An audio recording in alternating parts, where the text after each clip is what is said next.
বাংলাদেশের সঙ্গে সম্পর্ক উন্নতির বড় সুবিধাভোগী ভারতের উত্তর পূর্বাঞ্চলীয় রাজ্যগুলো বলে মন্তব্য করেছেন দেশটির পররাষ্ট্রমন্ত্রী এস জয়শঙ্কর।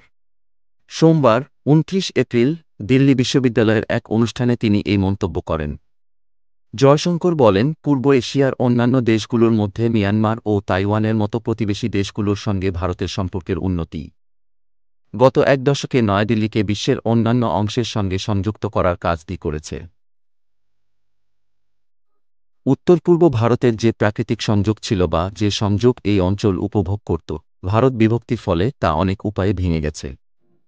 এর ফলস্বরূপ উত্তর পূর্বে যে মাত্রায় প্রবৃদ্ধি দেখা উচিত ছিল তা মন্থর হয়ে যায়। বিভাজনের পর প্রথম কয়েক দশকে দেশের অন্য অংশগুলোর তুলনায় রাজনৈতিক বাধা এবং প্রশাসনিক সমস্যার কারণে উত্তর পূর্বাঞ্চল সেভাবে কোনো সুবিধা পায়নি।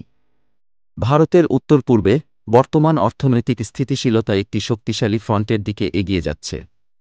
যদি গত দশকের দিকে তাকানো হয় তাহলে ভারত বাংলাদেশ সম্পর্কের নাটকীয় উন্নতির জন্য বড় সুবিধাভোগী হয়েছে উত্তর পূর্ব ভারত।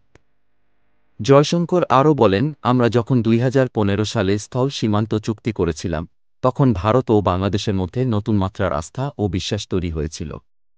আমরা দেখেছি অন্যান্য অনেক সমস্যার সমাধান হচ্ছে, বিশেষ করে সন্ত্রাসবাদ ও অস্থিতিশীলতা মোকাবিলা সংক্রান্ত সমস্যাগুলোর।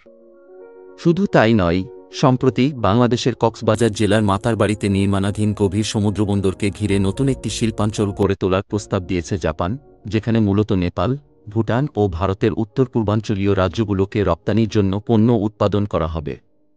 এ কারণে গভীর সমুদ্রবন্দর ছাড়াও পণ্য সরবরাহের জন্য সেখানকার সার্বিক পরিবহন ব্যবস্থার উন্নয়ন করতে চায় দেশটি।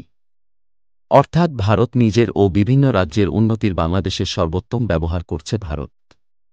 কিন্তু বাংলাদেশকে এমন কিছু কখন করতে দেয় না ভারত।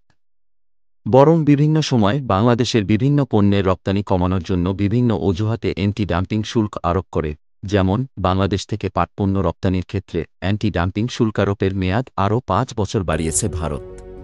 নতুন ঘোষণায় ২০২৭ সাল পর্যন্ত বাংলাদেশ থেকে রপ্তানি হওয়া পাটপণ্যে ভিন্ন ভিন্ন হারে অ্যান্টি ডাম্পিং শুল্ক আরোপ করা হয়েছে। প্রতি টনে $৬ থেকে $৩৫২ পর্যন্ত অ্যান্টি ডাম্পিং শুল্ক বসানো হয়েছে।